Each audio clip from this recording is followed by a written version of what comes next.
Assalamualaikum warahmatullahi wabarakatuh. Pendidikan menurut Ki Hajar Dewantara adalah pendidikan yang humanis, yakni pendidikan yang memanusiakan manusia.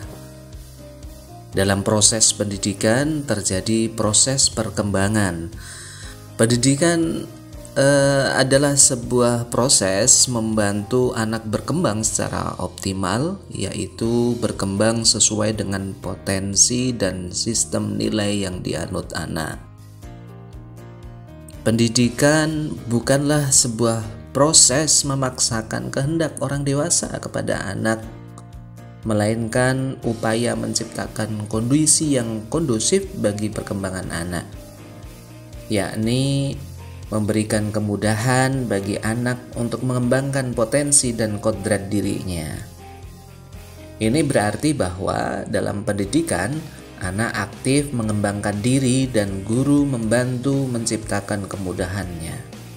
Dengan demikian, pendidikan adalah proses yang aktif dilakukan sendiri oleh anak karena ada suasana yang mendorong dan memberikan kemudahan bagi perkembangan dirinya. Konsep pendidikan menurut Ki Hajar Dewantara juga bermakna pendidikan yang holistik, di mana murid dibentuk menjadi insan yang berkembang secara utuh meliputi olah rasio, olah rasa, olah jiwa, dan olahraga melalui proses pembelajaran dan yang lainnya yang berpusat pada murid dan dilaksanakan dalam suasana yang penuh keceriaan. Sebelum mempelajari modul 1.1 tentang konsep pemikiran Ki Hajar Dewantara, bahwa pembelajaran yang merupakan proses dalam pendidikan yang saya lakukan adalah pertama, karena berlatar belakang tuntutan, baik tuntutan waktu yang terbatas maupun materi yang banyak, maka pembelajaran yang saya lakukan lebih pada penyampaian materi atau transfer knowledge saja. Karena pada persepsinya bahwa kesempurnaan mengajar tidak lebih dari materi yang tersampaikan secara keseluruhan, tanpa berpikir panjang apakah murid menguasai materi atau memahami kondisi dan karakteristik murid. Yang kedua, parameter ketuntasan belajar adalah nilai murid yang melampaui KKM. Artinya jika murid sudah melampaui nilai KKM dalam ulangan harian, tugas-tugas yang lain maupun dalam ujian akhir semester, maka menurut saya pembelajaran tersebut sudah berhasil tuntas dengan baik. Dengan kata lain, saya lebih mendominasikan ketuntasan belajar sebatas pada nilai kognitif murid saja.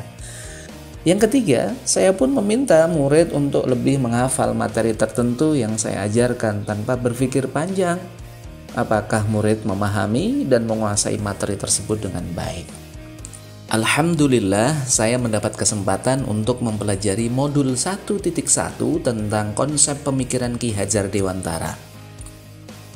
Saya menyadari bahwa yang saya pikirkan dan saya lakukan selama ini belum relevan dengan konsep pendidikan Ki Hajar Dewantara. Murid bukanlah objek pembelajaran, melainkan subjek dalam sebuah proses pembelajaran. Artinya, murid memiliki kemerdekaan untuk berekspresi, mengungkapkan pendapat, opini mereka, dan berkreasi yang disesuaikan dengan model pembelajaran dan media yang tepat. Di mana posisi guru? Maka guru seharusnya sebagai fasilitator dalam sebuah proses pembelajaran yang memberikan stimulan saja, mendorong murid untuk mengembangkan potensi mereka.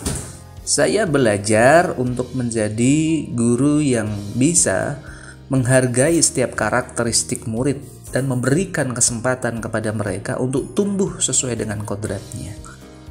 Guru hadir sebagai figur yang senantiasa dinanti muridnya, sosok yang nyaman bagi muridnya karena tidak mengajarkan tuntutan dan paksaan, melainkan materi sebagai tuntunan dengan ketulusan dan yang menyenangkan.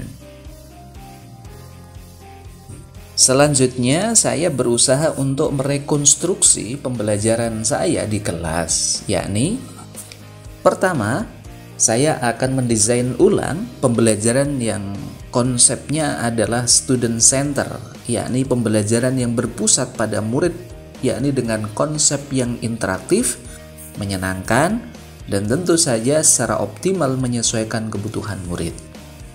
Pembelajaran tidak lagi menuntut murid lagi kan, tetapi justru menuntun murid sesuai dengan potensi mereka, kodrat mereka, dan perkembangan zaman saat ini. Pembelajaran juga didesain mengintegrasikan teknologi dengan berpijak pada asas berpikir kritis, kreatif, komunikatif, dan kolaboratif. Kedua, ketuntasan pembelajaran tidak hanya berpijak pada aspek kognitif saja, namun juga aspek afektif, psikomotor, spiritual, dan juga sosial budaya.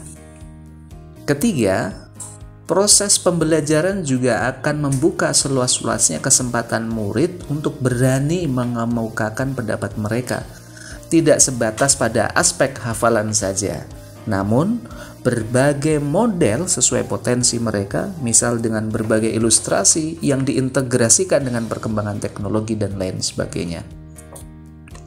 Demikian yang bisa saya sampaikan, semoga bermanfaat. Assalamualaikum warahmatullahi wabarakatuh.